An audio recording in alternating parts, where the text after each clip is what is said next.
And I'm excited for today. I've come back. I had the privilege last week of just not preaching and going and being a part of the celebration of the church I grew up in. I was with Jenny, who is a part of that story with me. But 40-year celebrations of a church that I did 20 years of my life in.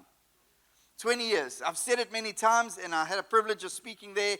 But in a world where the narrative, when church comes up, is hashtag church hurt. And everyone has a church hurt story, and that gets celebrated and told. And everyone tells their my story is different, if I'm being honest. There are opportunities to tell those stories, sure. 20 years is a long time. It's a whole lot of church, a whole lot of people, and a whole lot of me growing up. But my 20 years from 14 to 33 were a testimony of being held in the church. When I wanted to run, I got held. When I was exposed, I got held. When I was the 14-year-old who didn't have a clue, I got held in a youth group and taught how to pray. It was the last thing that I thought I would learn at 14. Like, God, I want to be out there with my mates, but I got taught how to pray. 19, and challenges in my life, I got taught that community is real. And by life groups and people in my life and people involved. And I'm so grateful for that story. And so part of even the series that we're processing, and we're looking at simply this, we the church, is because I honestly believe there's something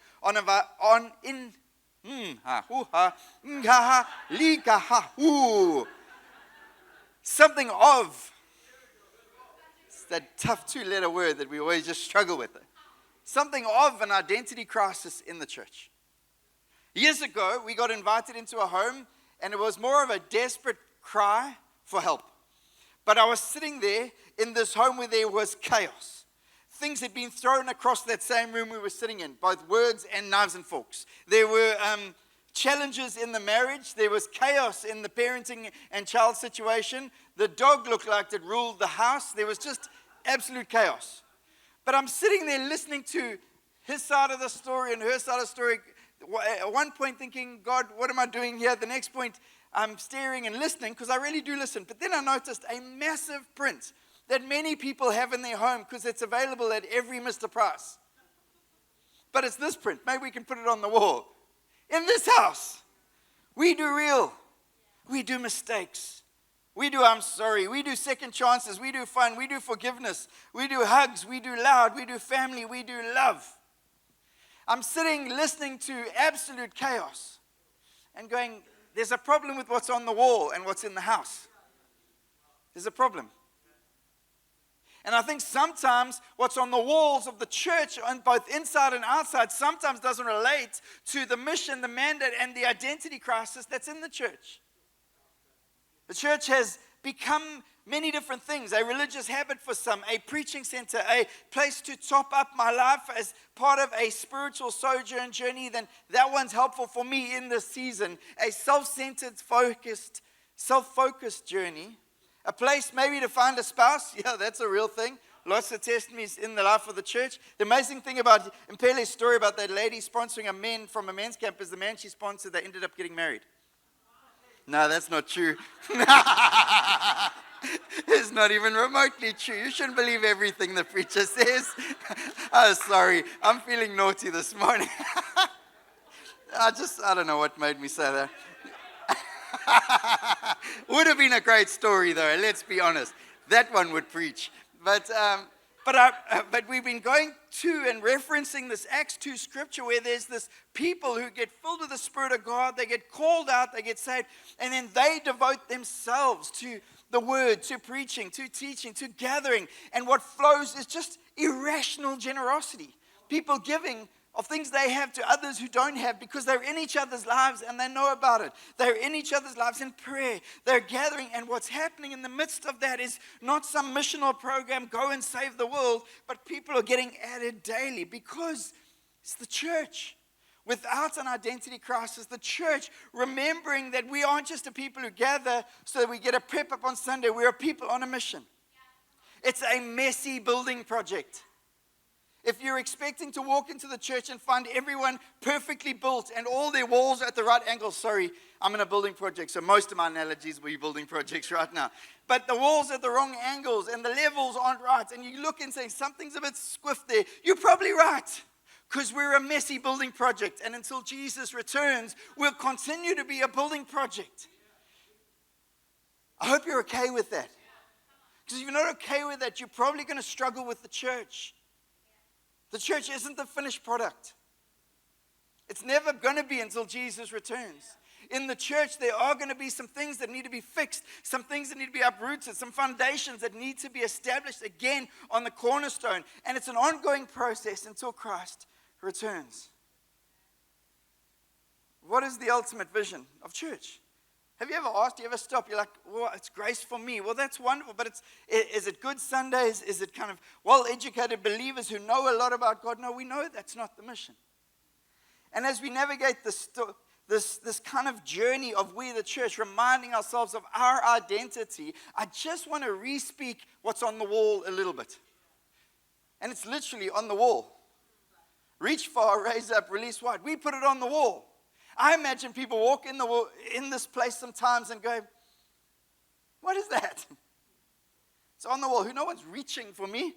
I came for coffee. No one came across the room to me. Raise up. I'm at the bottom. And maybe, I hope that hasn't been your experience. But I want to remind us today something of this. And I don't want to go far past the first point. But to help us, I actually got a Facebook memory that popped up this week. When you're getting a little older, you start realizing, like Mark, who told me the same story this morning, or 3 stories. You get a little older, it's okay, it doesn't matter, it happens.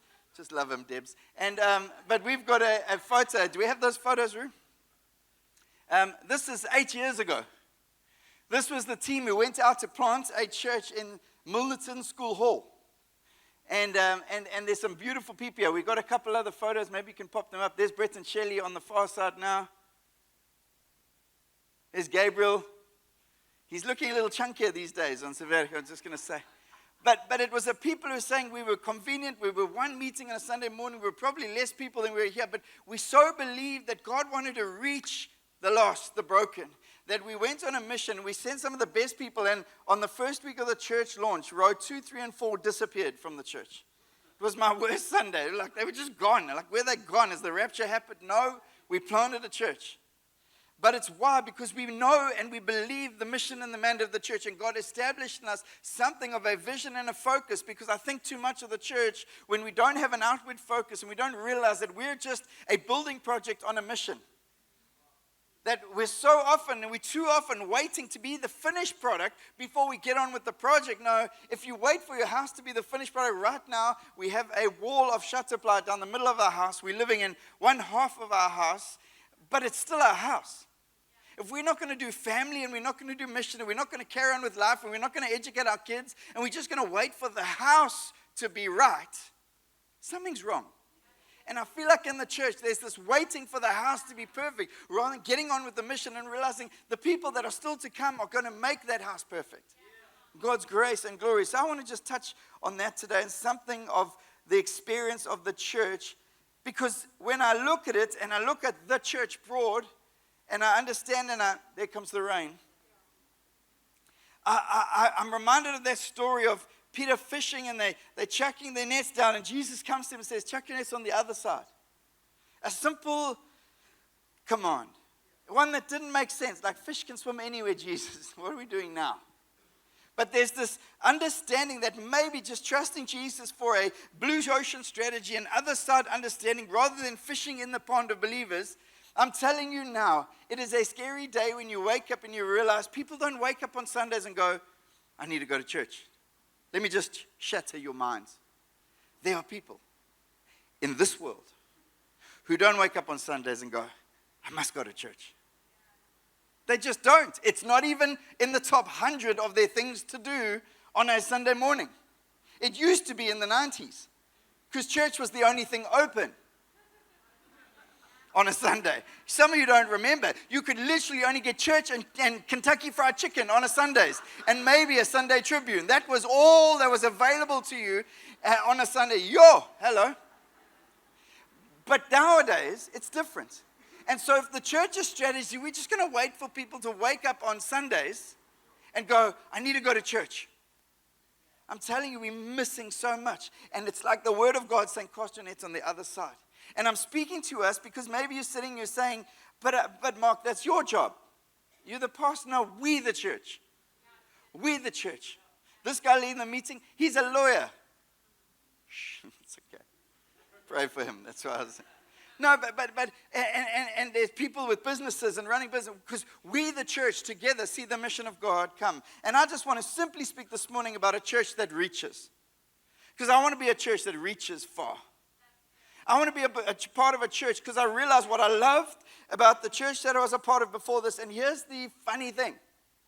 I've been in church for 30 years. I've only ever been in 2 churches. One of them, I was the naughty 14-year-old, the very naughty 19-year-old, the dodgy deacon. Eventually they made me a leader, and then I came here. This is my second church. So if you're going to come speak to me about experience and how to leave a church, I'm not very experienced in that regard. But what captivated me about that community was a passion. The first memory, I went to youth, and the next week they said, come to youth, but come a little earlier. No one told me why I was coming earlier. So I arrived a bit earlier. We got in like an old bus and went down to the beachfront. And I realized, I've been duped. Because we went down to the amphitheater near the old aquarium in Durban. Someone brought out a djembe. We started singing songs while people were just going for their Friday afternoon walk. And then someone started preaching the gospel. But you know what? There are people I saw last weekend who got saved because of that. Their lives changed because of that. Because the people were prepared to put their lives out there, be a part of a reaching story. And too much of the church these days are too scared even to invite someone to church, because what if I offend them? We're so sensitive to so many things. If I think we did that these days, it is offensive. Someone's going to have a problem with it. And you're probably going to end up on the table of your neighbor's Facebook page. An auspicious page. Anyway, I really got to get to the Bible today because I'm feeling naughty. So we're going to go speak and look at John chapter 4. And Jesus, understand this, he's taken these disciples, he's handpicked a totally motley crew. He put a group of 12 guys together who, together on their own without Jesus, would have been absolute chaos. They would have ripped each other apart. They were from different spectrums of political fields. They were from different spectrums of life and belief systems. And Jesus calls them to be disciples and to follow him. And he takes them on a journey. And part of the journey is he's going on a journey to Judea. He's on his journey. He has to enter Samaria. Now, Jews did not enter Samaria. There was this unspoken rule that had been around for years and years and years, because Samaritans and the Jewish people hated each other. So what was accepted, that if you were going to go that route, you would take a 70-mile detour just to avoid that place. But Jesus chose something different. He wanted to go through Samaria.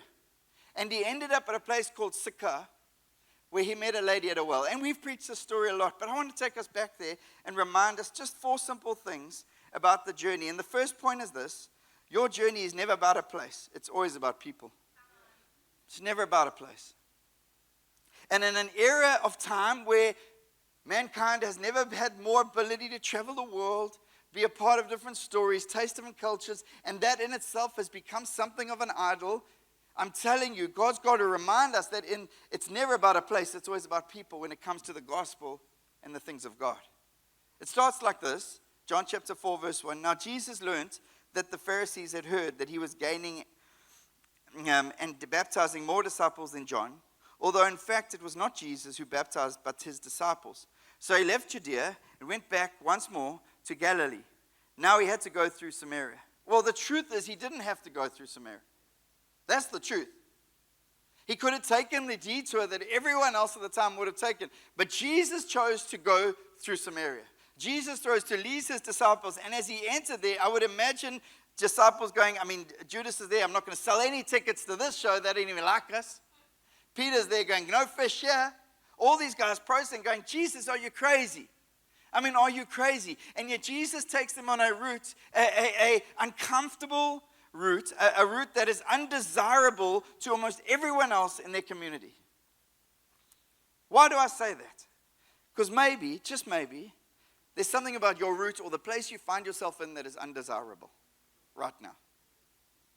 Maybe you think it's undesirable to be in South Africa right now. Maybe you think your job or place of work is undesirable to you. It's a place of exposure, a place where there might be an enemy. Maybe it's a place where others are choosing different routes, and everyone seems to be choosing a different route. And yet Jesus says, I've got this route for you. What if God's in the story? What if God is the God of heaven and earth, who knows it all and is beyond it all, and is leading your life just so that one life might get saved? What if? What if we were to change our mindsets and attitudes about what is desirable and undesirable, and align ourselves with God and find peace in that journey to be able to hear God on a different level?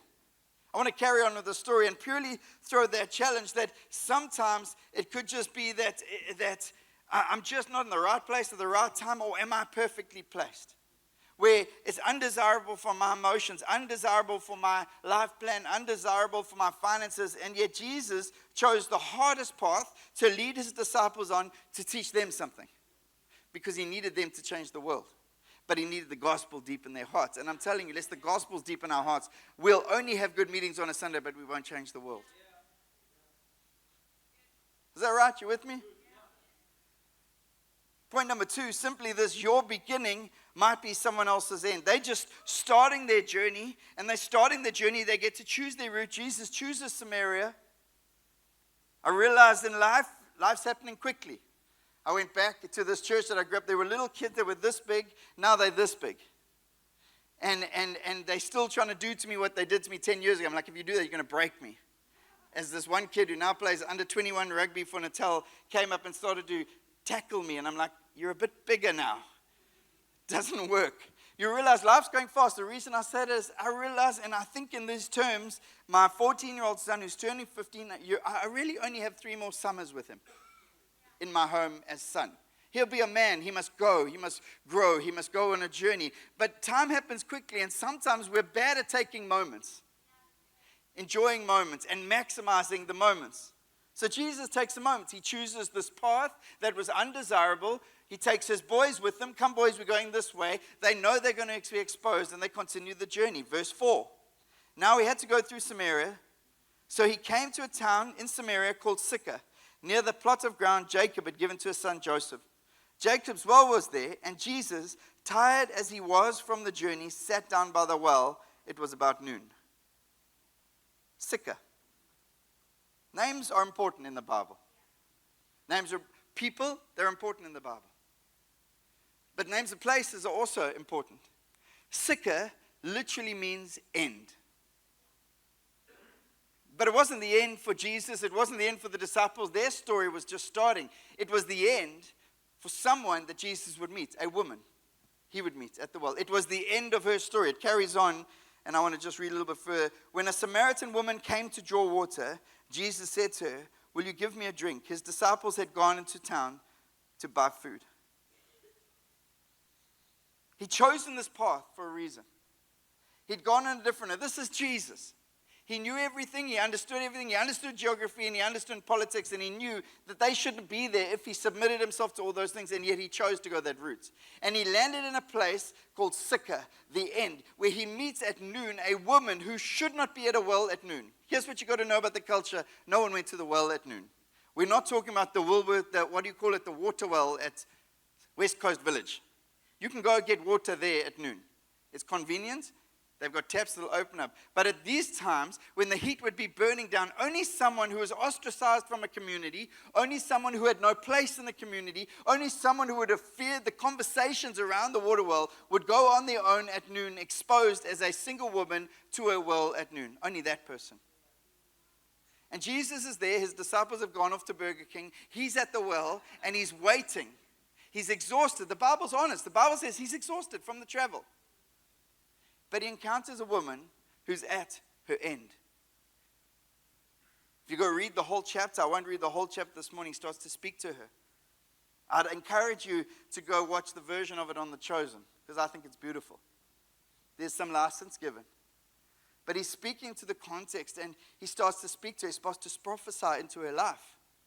She's thinking, why are you speaking to me? She asks him, why are you speaking? I'm a Samaritan woman. Understand this. There's some barriers between us. Jesus starts to prophesy into her story at Sychar, at her end. And I'm telling you, your water well at the workplace that you work, that you're grumpy about because the boss didn't give you the raise he spoke about, but he didn't do it. You might just meet someone at the water well drinking your water, thinking all those things, and they're standing in front of you, and it's a moment for transformation because it's someone else's end. I have to live for people who are at their ends. I've said it a few times recently, but I've had to process as I've been in ministry a long time now. Even going back to Durban, there's some stories. When I walk in the room, they were hectic stories. I was in one room, you will never find out who this is, but I was in a marriage counseling scenario where the wife confessed to planning the husband's murder in her head. Yes, welcome to my job. You think you know what pastors do. I'm sitting there going, this is well beyond my scope of reference. This is not what I thought I signed up. When I left corporate, this isn't. I thought of stages, I thought of microphones, I thought of fun with friends, I thought of adventures, but not this. And then God reminds you that Jesus is the one who on the first mission trip with his boys, he takes them to an undesirable land. Why? To meet an undesirable woman who's challenged in her life. She's made bad choices through and through. She's had chaos in her world. She's now living with a man that she's not married to. Why? Because he just won't even honor her with that.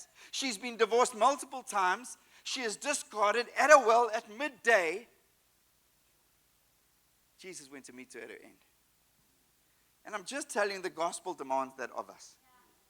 I'm not sure what gospel you signed up for. When I was 14 years old and put my hand up for Jesus, I didn't put my hand up to sit in a room with marriages that were broken. I didn't put my hand up at 14 years old to sit with people who are fighting terminal illnesses and to sit and pray and weep with families. I didn't. But I'm telling you, the minute you put your up to Jesus, you put your hand up to say, God, I will go where your heart burns for me to go. I will fight for that. And I'm telling you, it's got to tear our hearts apart. And sometimes the gospel is going to feel like you're putting your heart on the table and beating it. Why? Because they're people. There's a woman at a well at Sika. She's at her end. And it's not the pastor's job. It's your job. At the water well, in your marketing company, at the school you teach, as a civil servant, wherever you go, sometimes undesirable to your preferences. I'm just reminding us of who we are. We're a people on a mission. We're on a journey together. We're navigating that together. And as we navigate that together, I want to just remind us one more thing. It says, verse 9, the Samaritan woman said to us, you are a Jew and I am a Samaritan. How can you ask me for a drink? For Jews do not associate with Samaritans. I preached about this 2 weeks ago. I cannot let it go because everywhere I see in the Bible, there's a battle against preference and prejudice. Everywhere. And I'm telling you, church, if we even want to start being the church without an identity crisis, we've got to wrestle this stuff to the ground and defeat it. She was fully aware of the prejudices that existed. First, she was a Samaritan, an enemy of the Jew. There was this pre-existing prejudice. He wouldn't have been a bad guy for having that prejudice. She's not saying, Jesus, you're a bad guy because you probably got this prejudice. She's just saying, this is existing. Secondly, she's a woman. And in those days, Jewish men were obligated to recite this blessing 3 times a day. And the blessing went like this: thank God that I'm not a Gentile, a woman, or a slave. 3 times a day, a Jewish man was prescribed to declare that as a blessing on his life. And so Jesus flips the script. He lowers himself. He gets over his prejudice. He says, actually, that's not in my heart. What's in my heart is for you. Living water. See, when you've been given living water, you've got to give living water away. Not prejudice. Not earthly water. Not filtered water. Not sanitized water. And not anything this world can produce. Living water.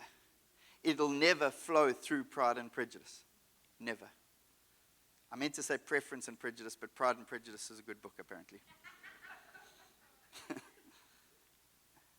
And if you didn't hear me preach about that, can I ask, and I hardly ever ask the church to do this, can I ask you to listen to that preach? Because I'm telling you, the church will not move forward in the mission of God unless we allow God to deal with preference and prejudice in our hearts. It just won't move. And lastly, The disciples come back to Jesus, and he ministers to her, and he prophesies into her story, and it's a long chapter, and she's astounded. She's so astounded that she can't but go tell the story. So the disciples come back. They're rocking McDonald's in the one hand, Nando's in the other. They've got their favorite meals. They've been walking on the road. They pull in back and say, just then the disciples returned, and we're surprised to find him talking with a woman. But no one asked. So like, that's weird. We don't talk to, and we don't like Samaritans. We definitely don't talk to women, especially on our own in the middle of the day, one who's been rejected by her own people. But you know what their response is? Hey, Jesus, what can we do here? How are we learning? They just go, No one asked. What do you want? Or why are you talking? They don't even ask. What do you want? They just literally don't even engage her at all. Then leaving her water jar, the woman went back, verse 28, to the town and said to the people, come, see a man who told me everything I ever did. Could this be the Messiah? They came out of the town and made their way toward him. It's an amazing word, and I said it in preference and prejudice, but I want to say it again. They made their way.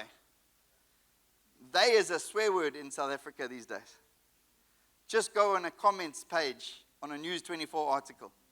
They did this. They did this. Verse 31, meanwhile, his disciples urged him, Rabbi, eat something. All they can think about are their earthly appetites. All they can think about is they've been walking, they've been paying a price. Maybe sometimes like us at church, we're getting up early, we're serving, we're sacrificing. Hey God, what's in it for us? Oh, my desires. But he said to them, I have food to eat that you know nothing about.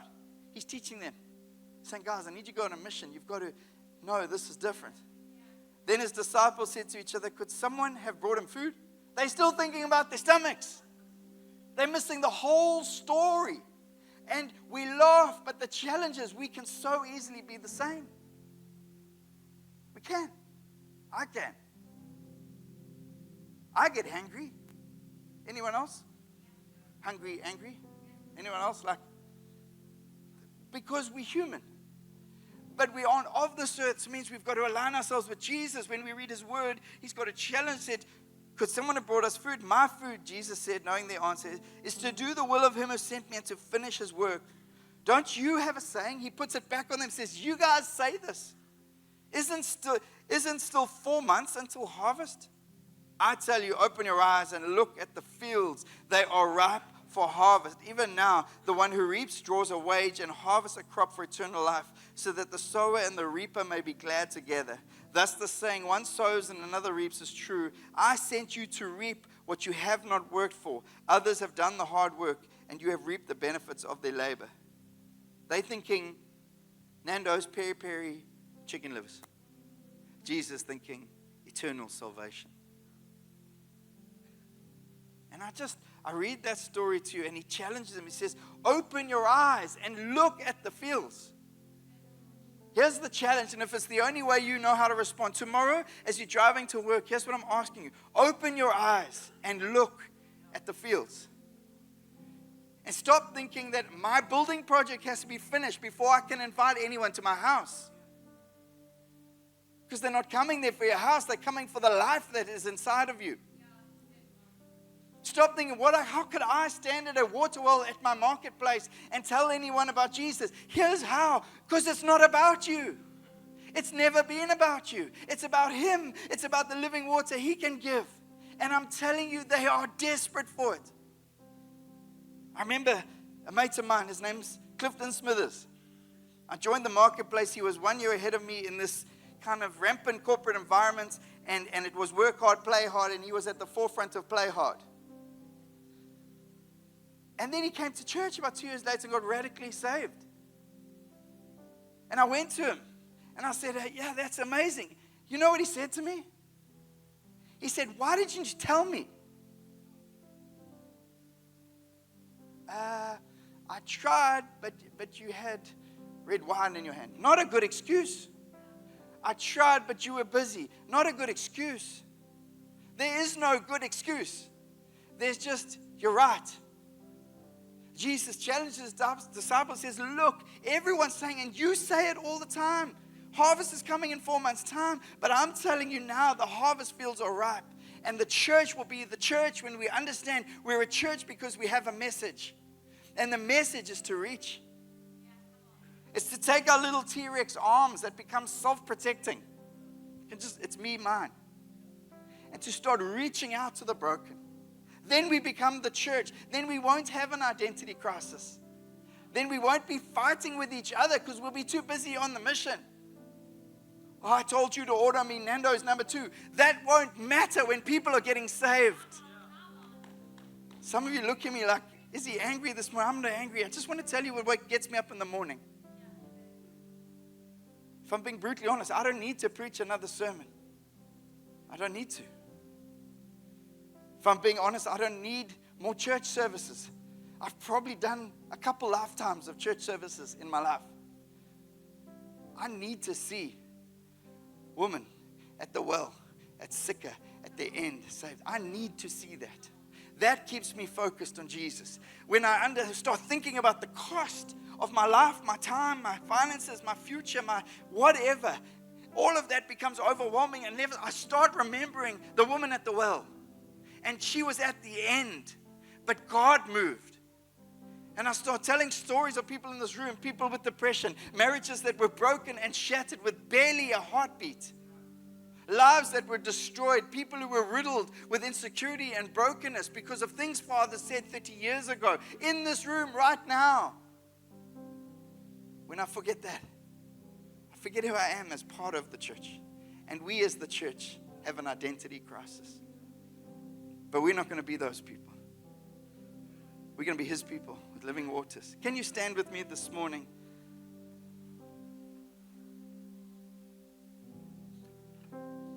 Gabe is almost back from sabbatical, so just going to ask you, I'm going to shoot through to Century City just one more time in the season of their sabbatical. But I love the church. My first 5 preachers, I preached on the bride of Christ, the church. Eventually, Rory Dyer, my pastor and leader at the time, came to me and said, have you got anything else you can preach on?